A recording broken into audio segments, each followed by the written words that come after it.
കാട്ടിൽ ഒരു വലിയ മത്സരം നടക്കുകയായിരുന്നു. രാജാവായ സിംഹം, പുലി, കടുവ, നായകൾ, പക്ഷികൾ അങ്ങനെ എല്ലാവരും മത്സരത്തിനുണ്ട്. ആദ്യ മത്സരം ഒരോട്ട മത്സരമായിരുന്നു. ആദ്യമായി സിംഹവും നായകളുമാണ് മത്സരിക്കാൻ ഇറങ്ങിയത്. ഓട്ട മത്സരത്തിൽ ആദ്യമെത്തിയത് നായകളായിരുന്നു. സിംഹം ഒരു സ്റ്റെപ്പ് എടുത്തു വെച്ചതേയുള്ളൂ.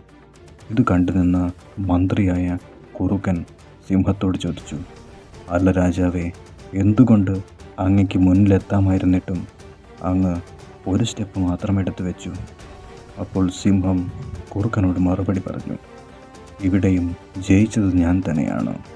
ഓടിയാൽ ഞാൻ തന്നെ ജയിക്കുമെന്ന് ഇവിടെയുള്ള എല്ലാ പ്രജകൾക്കും അറിയാം. നിനക്കും അറിയാം, ജയിച്ച നായകൾക്കും അറിയാം. പിന്നെ എന്തിനാണ് എല്ലാ നായകളുടെ മുന്നിലും നിങ്ങൾ ആരാണെന്ന് തെളിയിക്കേണ്ട ആവശ്യമില്ല. ചില സ്ഥലത്ത് തോറ്റുകൊടുക്കുന്നത് നിങ്ങൾ ജയിക്കുന്നതിന് തുല്യം തന്നെയാണ്."